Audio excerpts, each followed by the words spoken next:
Praise the Lord. Praise the Lord. Praise the Lord. Hallelujah. Hallelujah. प्रभु का नाम महान है, सर्वशक्तिमान हमारा खुदावंद यीशु मसीह, जिन्होंने हमें ये आज का दिन दिया, उसके लिए हम खुदा को धन्यवाद देंगे। और खुदा हमें सही सलामत यहाँ तक लेके आए। इस महासभा का आयोजन खुदा के द्वारा किया जा रहा है, इसके लिए हम खुदा को धन्यवाद देंगे। इस पवित्र घर के लिए कि खुदा ने आज दास के घर को चुना कि यहाँ पर ये महासभा होने पाए, खुदा को धन्यवाद देंगे। और आज खुदा ने एक मन्ना फिर से हमारे लिए दिया है, जो देख रहे हैं भाई बहन उन सब के लिए और हमारे लिए, कि उस मन्ना को खा के हम अपने आप को तृप्त करें। वो आत्मिक मन्ना जो वचन के द्वारा आज हम सुनेंगे, खुदा उस पर अपनी आशीष दे। और हम निकम्मों को भी जो उसे सुनने के लिए अपने कानों को खोले, अपनी आंखों को खोले और देखे कि खुदा हमारे लिए कितने महान कार्य करता है और हमें कितने अच्छे प्यारे वचनों से हमें नया नया मन्ना में रोज खिलाता है। इन सब बातों के लिए हम खुदा को धन्यवाद देंगे। आइए हम पहले प्रार्थना में जाएंगे, फिर गीत में, फिर गवाही में और उसके बाद वचन में। मेरा निवेदन है सृष्टि से कि वो प्रार्थना में अगुवाई करे। आइए हम सब प्रार्थना भी करते हैं। आपने हम लोगों को दिया जो सौंपा, इसको मैं आपसे प्रार्थना करती हूँ। जितने लोग भी फेसबुक के माध्यम से आपका वचन सुनते हैं, उन सबके घरों पर अपना आशीष बरकरार रखिएगा। जिसका इसलिए बेटा कभी इनके घरानों को प्रार्थना करते हुए जैसे चाचा वाला मैम मार का है, उनके भी शादी करिएगा। जिसका जिस तरह से आप किसी चाचा वाला मैम को और मार को अच्छे से यहाँ तक लेकर आए, उस तरह वो अपने घर तक अच्छे पहुँचने वाले हैं। जिसका आपसे प्रार्थना करती हूँ, ना जाने में मैं आपको बुरी बात में सब पापों से हमेशा बचाए। इस प्रार्थना को सभी ग्रहण कीजिए। आमीन। Praise the Lord. Hallelujah. Hallelujah. गीत में जाएंगे। सभी को praise Lord. Praise the Lord. गीत ऐसे ना होगा या वो हमारे संग में या फिर हमारे ऊपर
द लॉर्ड, हालेलुया। अब हमारा खुदा के सामने गवाही देंगे कि खुदा ने हमारे सामने हमारे लिए बहुत से अच्छे अच्छे कार्य किए हैं। अच्छे और बुरे दोनों कार्य जो भी होते हैं उसके लिए धन्यवाद देने के लिए खुदा के सामने हमें मौजूद रहना चाहिए, क्योंकि खुदा ने हमें जीवन दिया है और दुख और सुख दोनों खुदा की ओर से मिलता है।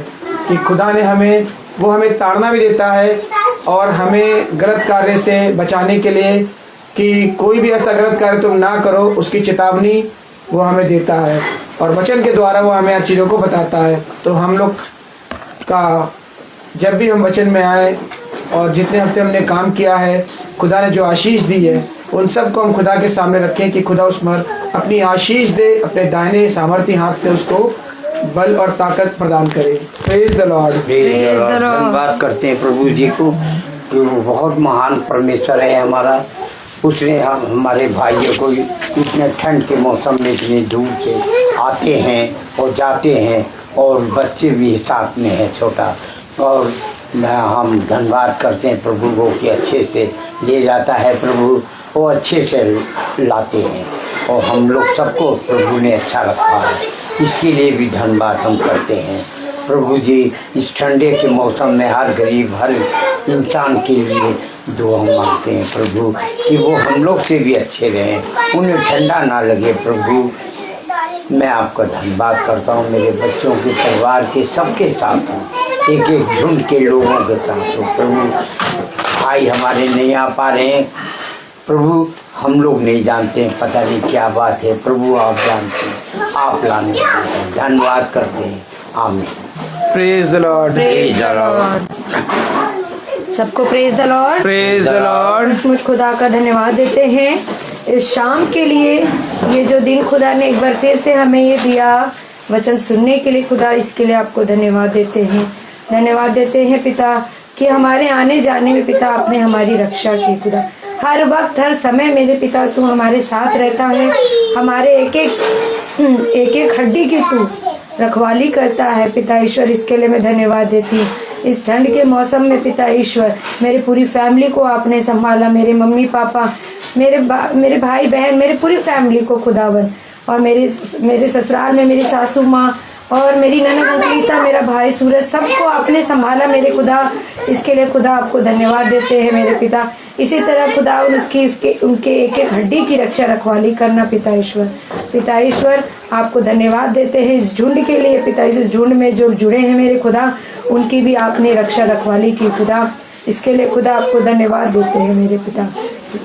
खुदावन आप हमारे जब भी हम आपसे मांगते हैं मेरे खुदा, आपने हमारी हर इच्छा को बिना जाने पिता ईश्वर आपने हमारी इच्छाओं को पूरा किया है मेरे पिता ईश्वर, इसके लिए खुदा आपको धन्यवाद देते हैं। मेरी बेटी को संभाला आपने, मेरे दोनों बच्चों को पिता ईश्वर उनके शरीर के स्वास्थ्य की रक्षा की खुदा, इसके लिए खुदा आपको धन्यवाद देते हैं। Praise the Lord. Praise the Lord. हम फिर कहना चाहते हैं और प्रभु को धन्यवाद देना चाहते हैं कि प्रभु इस ठंड के मौसम में हमारी बहन तकलीफ में है और वो बलरामपुर हॉस्पिटल में भर्ती है प्रभु। हम लोग को नहीं मालूम किस तरह है, वो आप ही देखने वाले हैं, अपना बलवंत हाथ उसके ऊपर रखिए।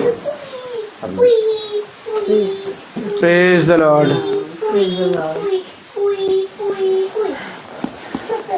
अब समय है गवाही का, हम दास से निवेदन करेंगे। अब हम वचन की ओर जाएंगे, दास से निवेदन करेंगे कि वो हमें अपने आत्मिक मनने की ओर, खुदा के आत्मिक मनने की ओर लेके जाए। Praise the Lord. Praise the Lord.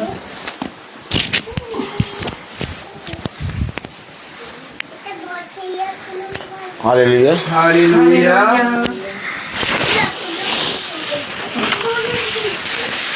Praise the Lord. एक बार फिर पिता ने हम सबको अपने वचन को सुनने और समझने के लिए एकत्रित किया, इकट्ठा किया। संसार में मनुष्य अपने बल के द्वारा चलता और पिता से बल प्राप्त करके इस पृथ्वी पर चलता फिरता है। पिता ने कहा, मुरझाने वाले मुकुट के लिए परिश्रम ना करो हालेलुया। हालेलुया।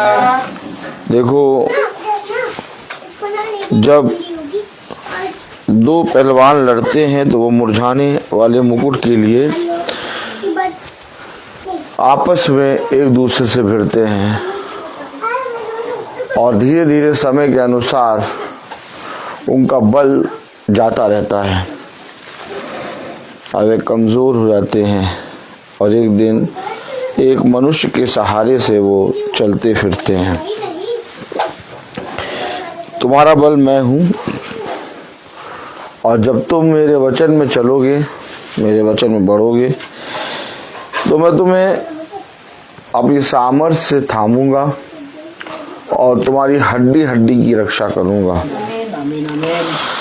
देखो, बुद्धिमान है वो मनुष्य जो अपनी जवानी के दिनों में मेरे निकट आता और मेरे वचन के लिए कान लगाता है।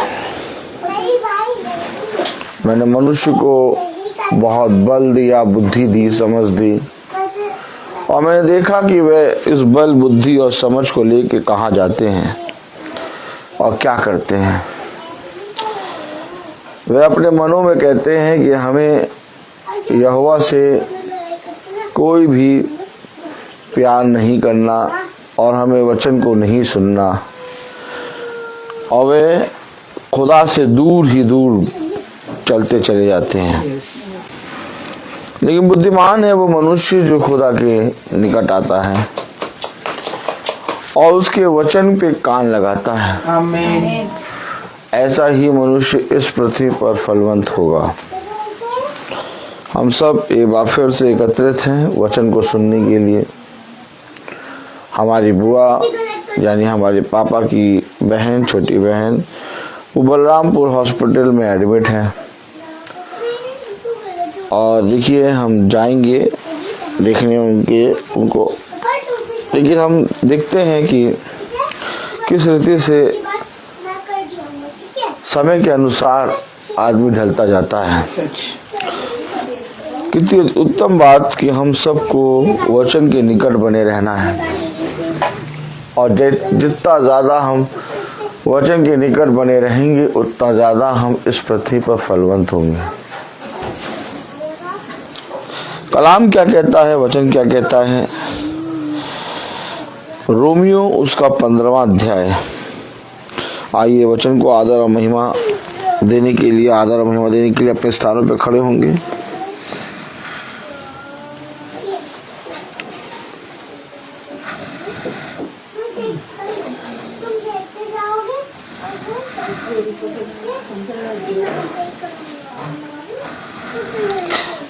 रोमियो 15:1 में लिखा है, अतः हम बलवानों को चाहिए कि निर्बलों की निर्बलताओं को सहें, ना कि अपने आप को प्रसन्न करें। आमीन। खुदावन का वचन जो कि पवित्र है, इस पवित्र वचन को खुदा हम निकम्मों को समझने और उस पर चलने की सामर्थ प्रदान करे। आमीन। आमीन। हम सब अपने स्थानों में बैठ जाएं। आपने क्या पढ़ा और जो पढ़ा क्या आपने उसको समझा? कलाम बता रहा, वचन बता रहा, अतः हम बलवानों को चाहिए कि निर्बलों की निर्बलताओं को सहे। देखा, निर्बलताओं को सहे, निर्बलों की। हम बलवानों को चाहिए। बलवान किस चीज में? अपने शरीर में नहीं, बल्कि खुदा के वचन को जो हम प्रतिदिन सुनते हैं। जब पिता का वचन जो पवित्र है वो हमें प्रतिदिन सुनाई देता है तो हमारे अंदर एक बहुत बड़ा सागर फूटता है और जो बहुत बड़ा सागर फूटता है वो होता है पिता का वचन। और जैसे जैसे आप वचन के निकट आते हैं और वचन को सुनते हैं, आप आत्मा में बल प्राप्त करते हैं। और जब आप उनके बीच में जाते हैं जिन्होंने आत्मा के भोजन को आज तक खाया ही नहीं, वे पशु सरीखे मनुष्यों की तरह बातें करते हैं। जब आप उनके बीच में जाते हैं तो आप जब उनकी बातों को सुनते हैं तो आपको उन पर दया आनी चाहिए और दया आके उन्हें प्रभु के वचन के लिए प्रेरित करना चाहिए, क्योंकि कलाम में लिखा है, वचन में लिखा है, अतः हम बलवानों को चाहिए कि निर्बलों की निर्बलताओं को सहे, निर्बलों की निर्बलताओं को सहें, ना कि अपने आप को प्रसन्न करें। ना कि अपने आप को प्रसन्न करें। क्या कर रहे हैं लोग? अपने आप को खुश, अपने आप को प्रसन्न करने के लिए इस संसार में की सारी चीजों में अपना मन लगा रहे हैं। जब हम कहीं घूमते हैं या तो कहीं घूम के आते हैं तो हम क्या होते हैं? खुश होते हैं। अरे हमने ये देखा, हमने वो देखा, अरे हम बहुत जगहों पर गए। लेकिन जब हम निर्बलों को देखते हैं तो निर्बलों की निर्बलताओं को दूर करने के लिए हमें इस पृथ्वी पर उनके लिए परिश्रम करना है। लेकिन आज क्या होता है, अगर बहुत ध्यान से देखें तो जो याजक होते हैं वे खूब घूमते हैं। क्या करते हैं? घूमते हैं और बहुत दूर दूर जाके फोटो खिंचा के डालते हैं। अगर आप बहुत ध्यान से देखिए, उनका एक टूर होता है। क्या होता है? उनका एक टूर होता है। वो टूर करते हैं, वे घूमते हैं, वे बाजारों में जा जाके प्रतिदिन भोजन खाते हैं और जो वचन उनको प्रचार करना था उसको वो प्रचार करना भूलकर अपने आप को प्रसन्न करने के लिए इस पृथ्वी पर घूमते घामते। एक आम आदमी इतना नहीं घूम पा रहा जितना प्रचारक को पूरी संसार में वो घूम रहा है। वो प्रचार नहीं कर रहा है, वो वहां जा जाके घूम रहा है, फोटो खींच रही हैं, खाना पीना खाया जा रहा है। इसका मतलब ये नहीं कि खुदा ने मसीहों को घूमने के लिए नहीं कहा। हमेशा एक बात याद रखिएगा, कलाम में जो आप पढ़ रहे हैं वो आप अपने जीवन में होते हुए देखने पाएंगे। वचन जो है एक तस्वीर है। क्या है? एक तस्वीर है। आप जैसे पढ़ते हैं वचन तो हम सोचते हैं कि बस ये वचन लिखा है, हमने पढ़ लिया। ये कोई कथा, कहानी, किस्सा नहीं है। ये वचन जो है एक तस्वीर है आने वाले समय की। और आप जैसा वचन में लिखा है, कुछ समय के बाद आप अपने जीवनों में ये बातें होते हुए देखेंगे। क्या? ये बातें होते हुए देखेंगे। कौन सी बातें होते हुए देखेंगे? ये बातें कि आज घूमने घामने का मौसम बहुत चल रहा है। प्रचारक घूम रहे हैं, वो घर घर जाके वचन नहीं बता रहे हैं, वे बड़ी बड़ी जगहों पर, होटलों में बैठकर खाली खाली प्लेटों को अपने हाथों में रख के फोटो खिंचा रहे हैं। कभी तो वो प्लेट को और चम्मच को, एक हाथ से प्लेट को ताली बजाएं और एक हाथ से चम्मच को पकड़ते हैं और प्लेट और चम्मच दिखा के फोटो खिंचाते हैं। कभी तो वो खाना खा रहे हैं, उस खाने को देख के फोटो खिंचाते हैं। हमेशा याद रखिए, वचन हमें कुछ चीजों के विषय में बताता है।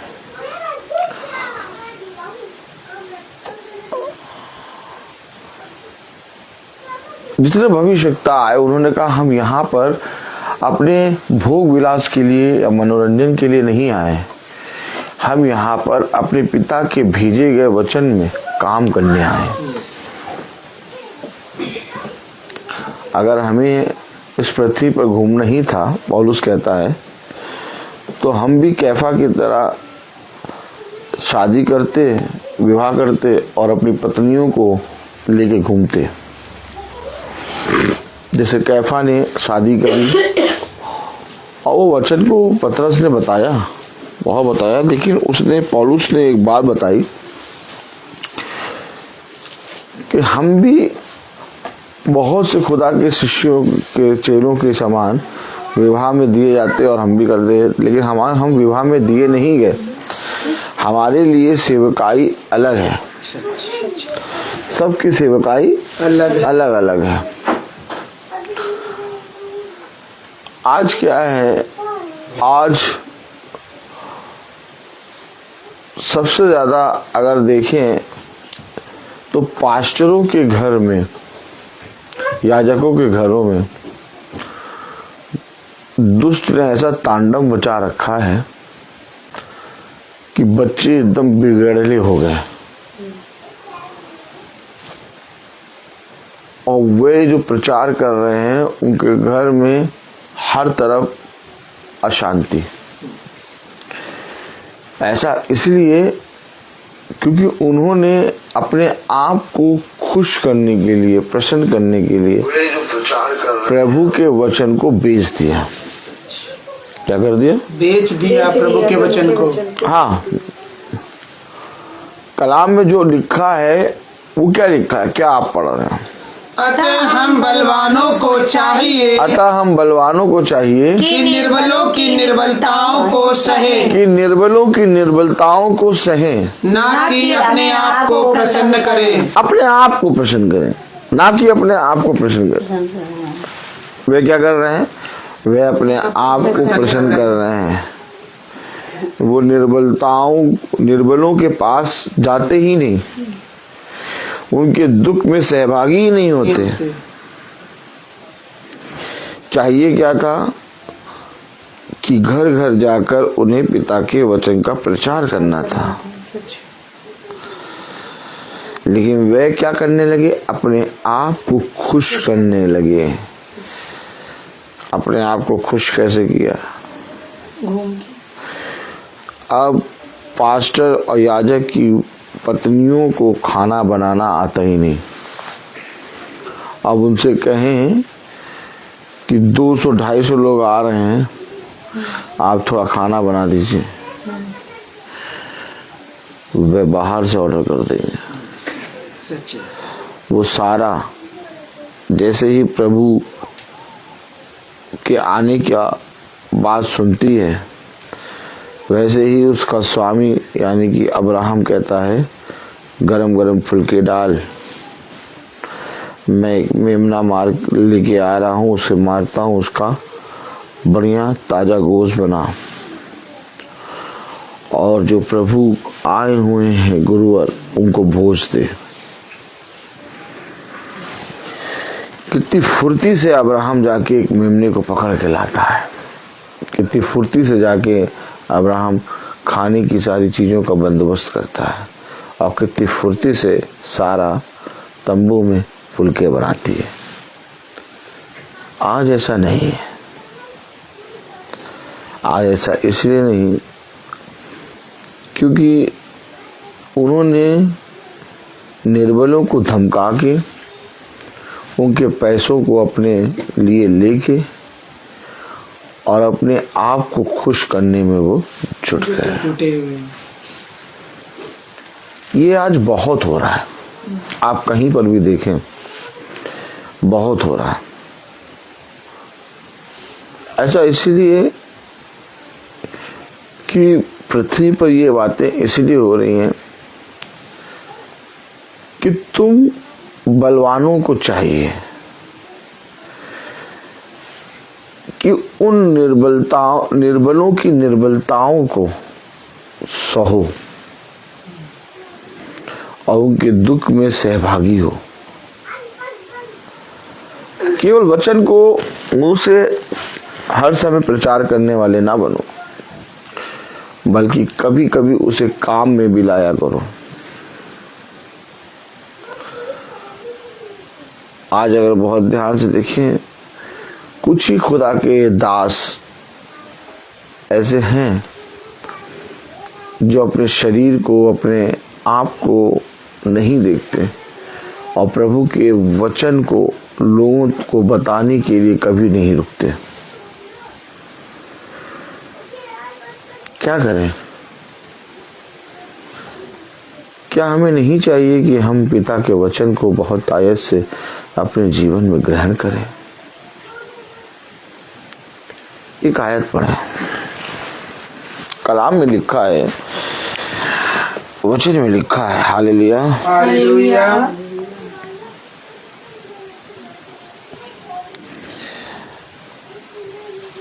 5वीं आयत में, धीरज और शांति का दाता खुदा तुम्हें यह वरदान दे कि मसीह यीशु के अनुसार आपस में एक मन रहो। वरदान, आपस में एक मन रहो। यस,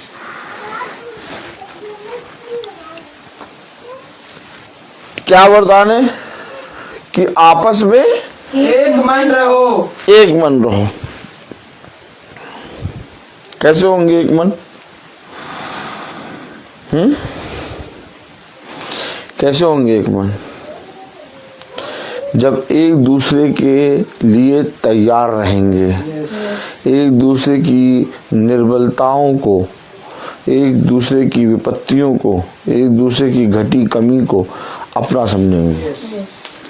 मेरे प्यारे भाई बहनों, जब हम लोग वचन प्रचार करते या वचन हम लोग जब सुनते हैं, तो केवल यही नहीं कि हम वचन को सुन रहे हैं और प्रतिदिन वचन हमें मिल रहा है, बल्कि ये भी कि हमें एक दूसरे के लिए तत्पर रहना है, क्योंकि कलाम बता रहा है ये मसीह की ओर से तुम्हारे लिए वरदान है। क्या वरदान है? पढ़ें।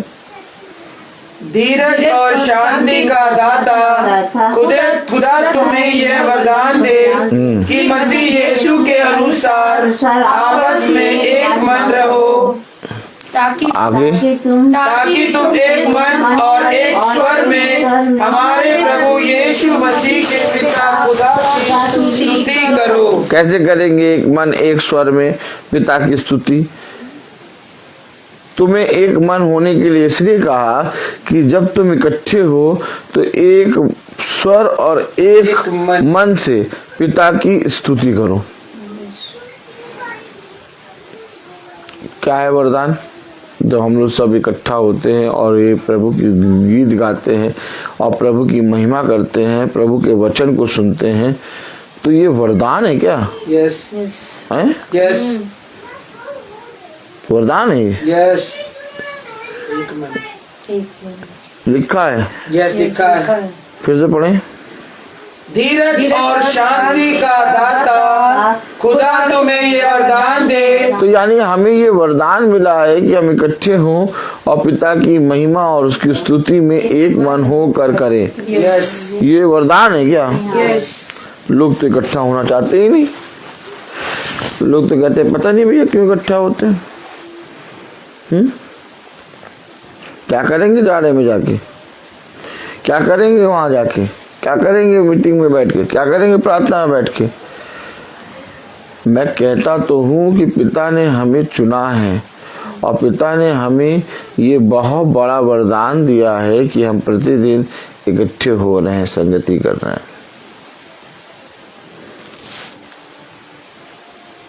लोगों को आज तैयार हो कि इस पृथ्वी पर घूमना, इस पृथ्वी की चीजों को खाना पीना पसंद है, लेकिन पिता के वचन में आके बैठकर सुनना पसंद नहीं। उन्हें पिता की ओर से बाकी सारे फल चाहिए। उनकी संतान चंगी रहे, उनको धन खूब मिलता रहे, उनके काम बनते रहे, लेकिन पिता की ओर से ये वरदान नहीं चाहिए कि हम इकट्ठे हों, हम एक मन रहें, हम एक मन हो के इकट्ठे हो के पिता की स्तुति और महिमा करें। ये वरदान नहीं चाहिए। ये वरदान तभी आपको मिलेगा जब आप पिता के वचन को अपने जीवन में ग्रहण करेंगे। हमेशा याद रखिए, जितनों ने ग्रहण किया उन्हें यह वरदान मिला, और जब उन्हें यह वरदान मिला तो उन्हें एक सीख भी मिली कि इस पृथ्वी पर कहीं पर भी जाने से कई उत्तम है पिता के वचन में बैठना। देखिए कलाम में क्या लिखा, पढ़े जरा फिर से। धीरज और शांति का दाता खुदा तुम्हें ये वरदान दे कि मसीह यीशु के अनुसार आपस में एक मन रहो, ताकि तुम एक मन और एक स्वर में हमारे प्रभु यीशु मसीह के पिता खुदा की स्तुति करो। तो जो जिनको ये वरदान मिला है उनको पिता ने क्या किया भैया? देखिए, अरे अब रोज रोज क्या करेंगे वहां जाके, मीटिंग में रोज रोज जाना रहता है, अब रोज रोज थोड़े जा पाएंगे, अपने हिसाब से अब चले जाया करेंगे। आप अपने वरदान को खो रहे हैं। क्या कर रहे हैं?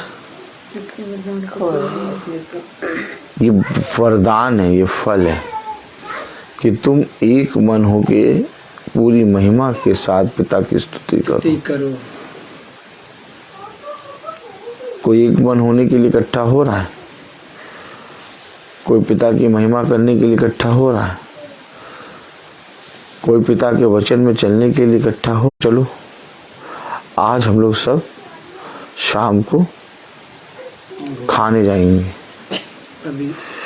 नहीं खाने सब आ जाएंगे, सब चलो हम भी चलेंगे, चलो हम भी चलेंगे। और कहो कि चलो आज हम लोग वचन में चलेंगे, आज ठंडे, आज बर्तन नहीं धुले हैं, आज पता नहीं क्यों सुबह से ही सर दर्द हो रहा है।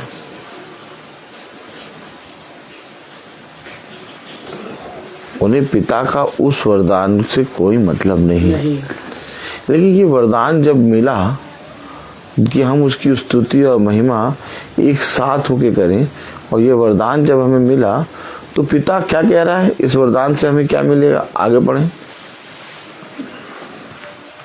आपस में एक मन रहो, ताकि तुम एक मन और एक स्वर में हमारे प्रभु यीशु मसीह के पिता खुदा की स्तुति करो। हाँ, इसीलिए जैसा मसीह ने खुदा की महिमा के लिए तुम्हें ग्रहण किया है। अरे तो ये वरदान जिनको मिला है उन्हें किसे ने ग्रहण किया है? यीशु मसीह ने। खुदा ने। और वो क्यों नहीं आ पा रहे हैं? उन्हें ग्रहण नहीं किया। मैं कह तो रहा हूं, देखिए हमेशा एक बात याद रखिए, लोग कहते हैं कि हम अपने पास्टर, हमारे पास्टर से पूछिएगा कि हम कैसे हैं। लोग अपने पास्टरों को खुश करने के लिए, अपने पास्टरों को दिखाने के लिए धर्म के काम करते हैं। लेकिन हकीकत बात ये कि पास्टर या याजक एक व्यक्ति है जिसे स्वयं दया की आवश्यकता है, और जिसे स्वयं दया की आवश्यकता है वो कभी किसी का भला नहीं कर सकता। इसलिए हम सबको चाहिए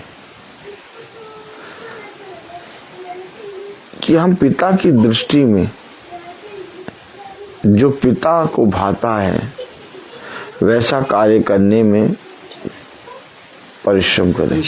आमीन आमीन।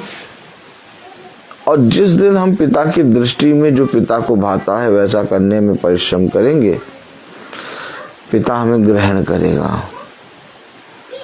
है निकम्मे, है हम तुच्छ, है गिरे हुए, पाप में बहुत ज्यादा हम गिर चुके हैं, हमारे अंदर अब कोई खूबी लियाकत नहीं है, हमारे अंदर इतना बल भी नहीं है, इतनी सामर्थ भी नहीं है कि हम कुछ कर सकें। लेकिन इसके बाद भी जब हम पिता की महिमा के लिए और उसके वचन के लिए इकट्ठे होते हैं और एक ही मन से उसकी स्तुति और महिमा करते हैं, तो ये वरदान जो पिता ने हमें दिया, इस वरदान के द्वारा पिता हमें ग्रहण करता है। क्या करा उस डाकू ने? उस डाकू ने जन्म भर मारा काटा करा, लेकिन अंत समय और उसने एक भी समय में किसी भी गरीब पर दया नहीं करी। वो अपने जीवन भर मारा काटी करता रहा और क्रूस पे टंगा हुआ है। क्योंकि जिसके विषय में बाइबल कहे कि डाकू, तो उसने कितना क्रोध और कितना ज्यादा घृणित काम किए होंगे। अब उन कामों की क्षमा के लिए वो पश्चाताप भी नहीं कर पा रहा, किसी से जाके क्षमा भी नहीं मांग पाएगा, पाप स्वीकार भी नहीं कर पाएगा, प्रभु भोज भी नहीं ले पाएगा। अब वो क्रूस पे टंगा है।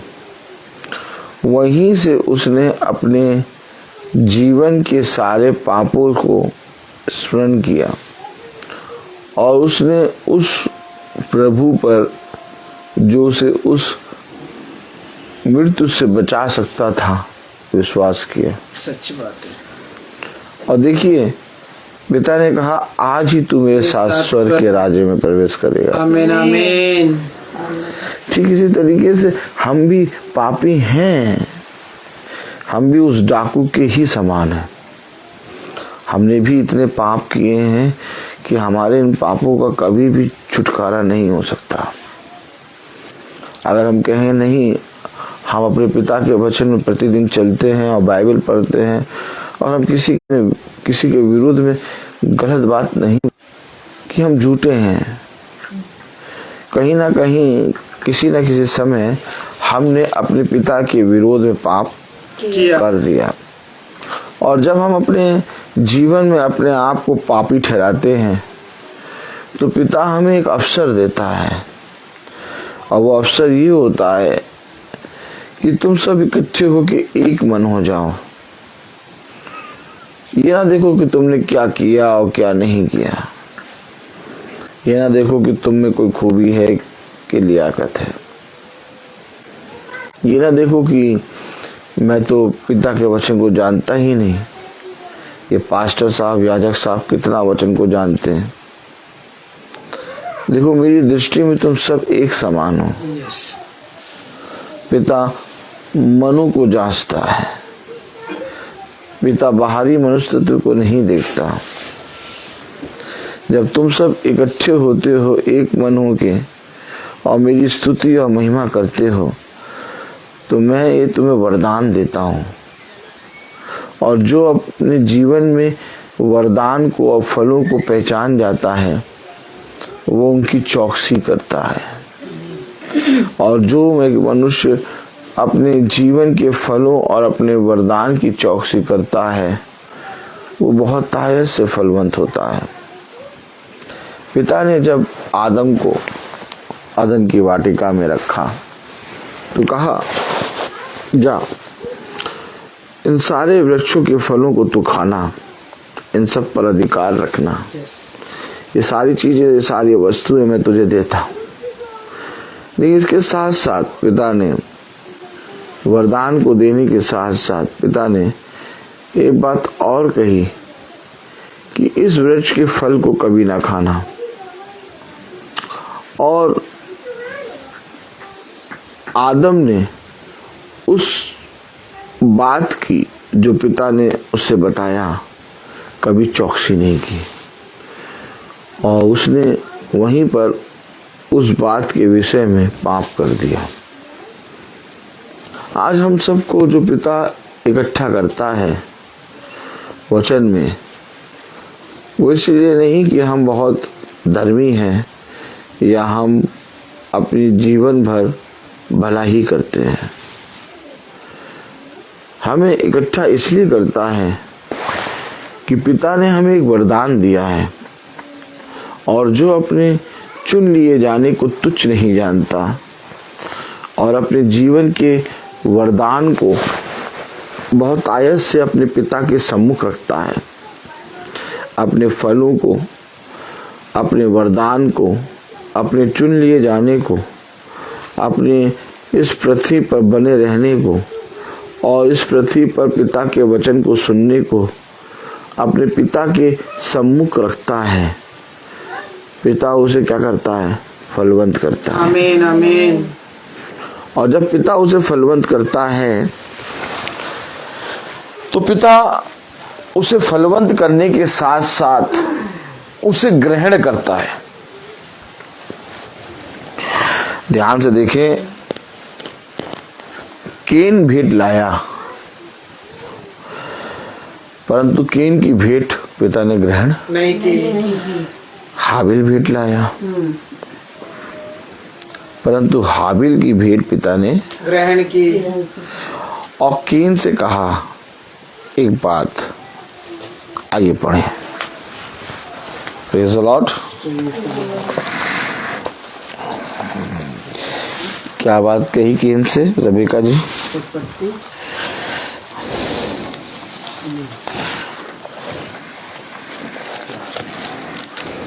उत्पत्ति उसका 4था अध्याय। Praise the Lord.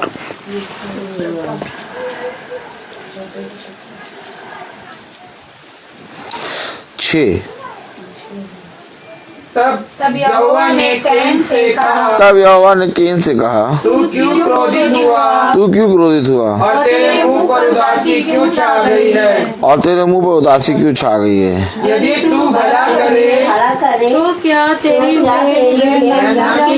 देखा, तू भला करे, देखा आपने, तेरी भेंट भी ग्रहण की जाती यदि तू भला करता। हाबिल क्या कर रहा था? हाबिल पिता के वचन में इकट्ठा होता था। हाबिल पिता के वचन को सुनता था। भला क्या है? इस पृथ्वी पर कहीं पर भी चले जाओ, क्या भला है बताओ? कहीं भला है? किसी भी मनुष्य से मिल लो, भला है?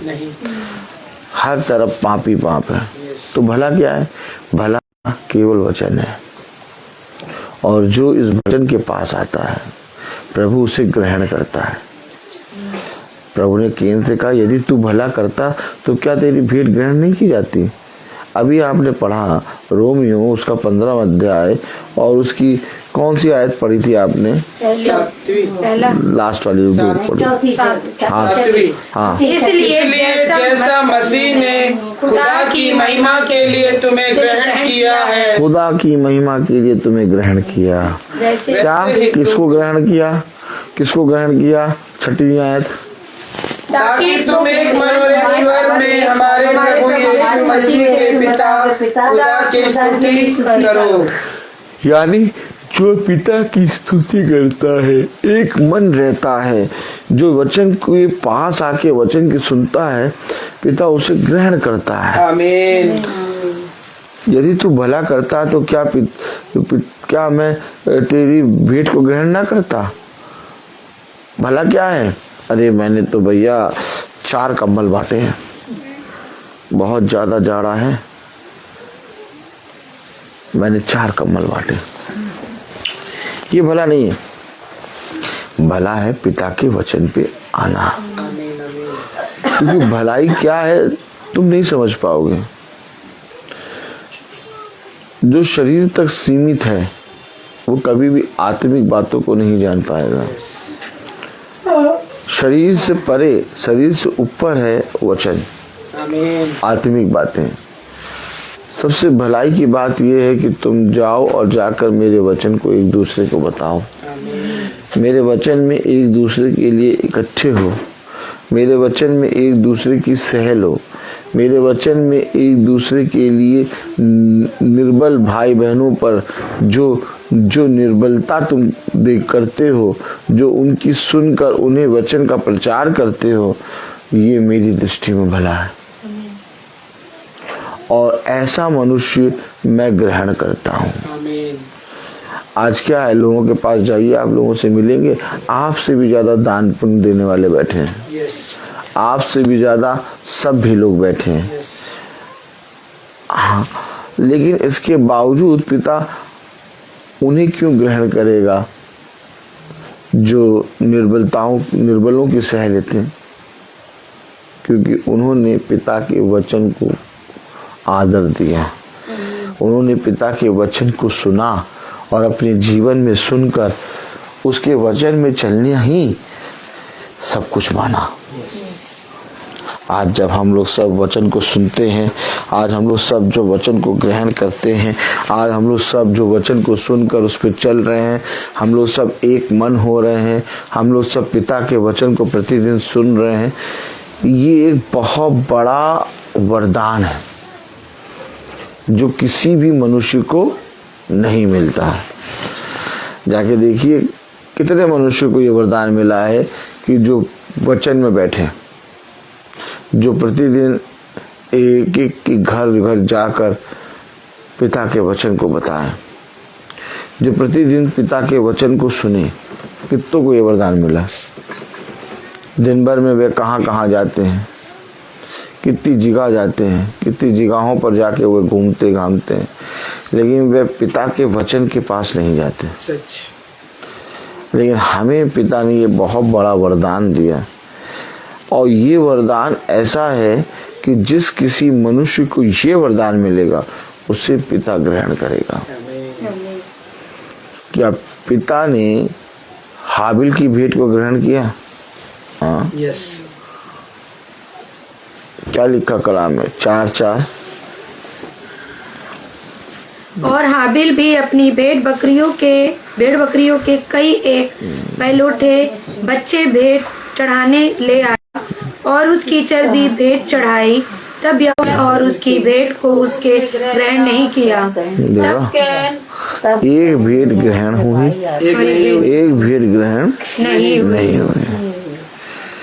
तो एक भेंट जो ग्रहण हुई उसमें क्या था? उसने अपने जीवन का सबसे उत्तम सबसे उत्तम समय, अपने जीवन का सबसे उत्तम, अपने जीवन की सबसे उत्तम बात अपने प्रभु के पास आया। आलू आपको सब कुछ दे देंगे लेकिन अपने समय को नहीं देंगे। वे कहेंगे ये समय तो हम घूमते हैं, वे कहेंगे इस समय तो हम खाने जाते हैं, वे कहेंगे इस समय तो हम बहुत सी बातों में अपने जीवन में अपने घर के सारे कामों को करने में लगते हैं। किसी भी मनुष्य से आप मिलिए वो अपने जीवन का समय को नहीं देगा, लेकिन आज पिता ने हम सब भाई बहनों के जीवन से अपने वचन में जो समय के लिए हमें तैयार किया, इसके लिए हम अपने खुदावन यीशु मसीह को धन्यवाद देते हैं। क्योंकि ये हमारे अंदर कोई खूबी लियाकत नहीं थी कि हम इतने उत्तम वचन को सुन सकें। आज जो वचन हम अपने प्रभु के वचन को जो सुनते हैं उसके कारण पिता हमें ग्रहण करता है। और कितने ही लोग हैं जो पिता के वचन को स्वीकार नहीं करते। कितने ही लोग हैं जो पिता के वचन को सुनने के लिए, उसमें मनन चिंतन करने के लिए कभी भी अपने जीवन के समय को नहीं देते। पिता ने केन से कहा यदि तू भला करता तो तेरी भी भेंट ग्रहण की जाती।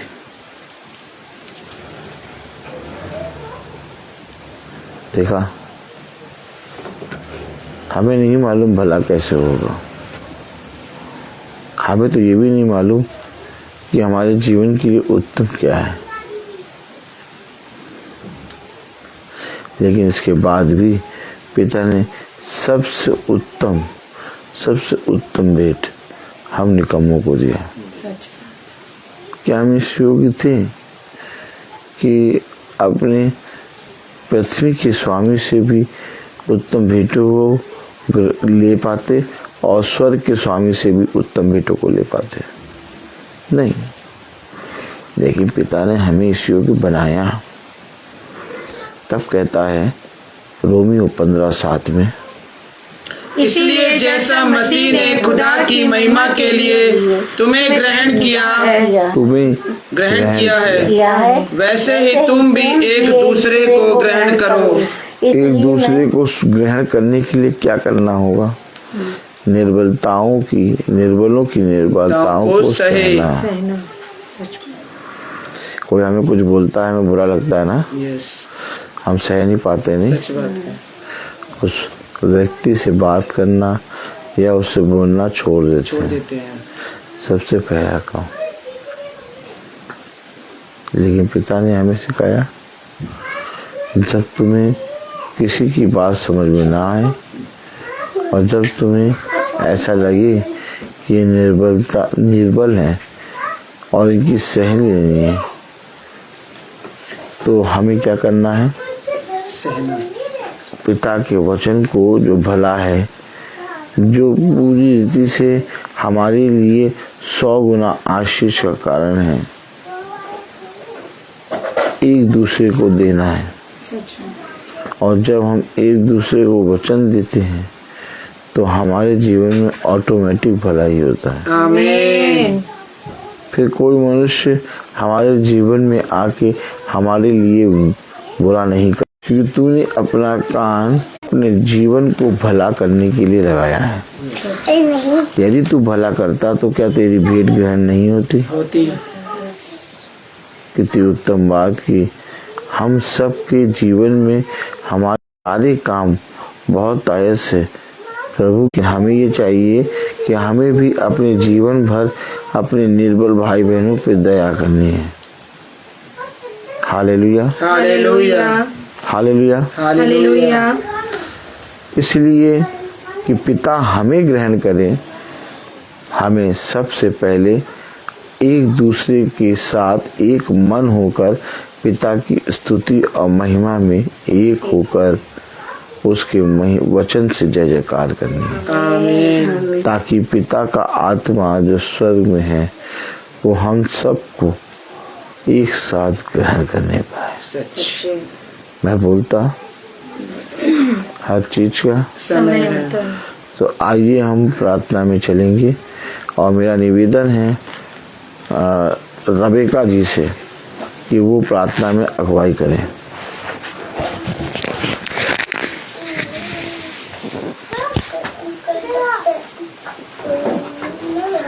प्रभु धन्यवाद। आइए हम प्रार्थना करें। धन्यवाद, धन्यवाद, धन्यवाद देते खुदावन सुंदर समय के लिए। एक बार आपने दे दिया खुदावन, जाने जाने में कोई गुनाह हुआ उसे माफ करना खुदावन। हम सबको अपने हाथों में लीजिए खुदावन। धन्यवाद उस सुंदर वचन के लिए। हम इसे भूलने वाले नहीं, समझने वाले नहीं खुदावन। खुदावन आपको प्रार्थना करते हैं, माला मैम सचिन भी आए खुदा अपना घर छोड़ के, उनकी रक्षा करिए खुदा। जिस तरह से अच्छे आए अच्छे अपने घर जाए खुदा, उनके घर की रक्षा करिए खुदावन। खुदावन आपसे प्रार्थना करते हैं, इस घर के ऊपर अपना आशीर्वाद हाथ रखिए खुदावन। हम सबको अपने हाथों में लीजिए खुदा। जाने जाने में कोई गुनाह हुआ उसे माफ करना खुदावन। जितने भी लोग फेसबुक के जरिए यूट्यूब के माध्यम से देखते हैं, सबको अपने वचन की समझ और बुद्धि दीजिए खुदावन। हम सबको अपने हाथों में लीजिए खुदावन। यीशु मसीह के नाम में के मांगते हैं, आमीन। हे हमारे पिता तू जो स्वर्ग में है, तेरा नाम पवित्र माना जाए, तेरा राज्य आए, तेरी इच्छा जैसे स्वर्ग में वैसे पृथ्वी पर भी पूरी हो। हमारा प्रतिदिन का आज हमें दे और हमारे अपराध में क्षमा कर, जैसे हम भी अपने अपराधियों को क्षमा करते हैं। और हमें परीक्षा में न डाल, परंतु बुराई से बचा, क्योंकि बादशाह कुदरत में मजरा सदा आपकी है, आमीन। अब हमारे खुदावन यीशु मसीह का फजल, खुदा बाप की मोहब्बत और सामर्थ हम सब पर आपसे लेकर अनंतकाल तक होती रहे, आमीन। धन्यवाद, धन्यवाद, धन्यवाद। सारी आशीषों के स्रोते धन्यवाद, धन्यवाद, धन्यवाद, धन्यवाद। सारी आशीषों के स्रोते धन्यवाद। सारी आशीषें आती ऊपर से, हालेलुया। धन्यवाद, धन्यवाद, धन्यवाद। सारे आशीषों के स्रोते धन्यवाद। सब भाई बहनों को प्रेज द लॉर्ड। सूचित किया जाता है कि कल की प्रार्थना शाम को 5 बजे बहन शीला पीटर के घर पे होगी। कल की प्रार्थना शाम को 5 बजे बहन शीला पीटर के यहाँ होगी। सब भाई बहनों को प्रेज द लॉर्ड।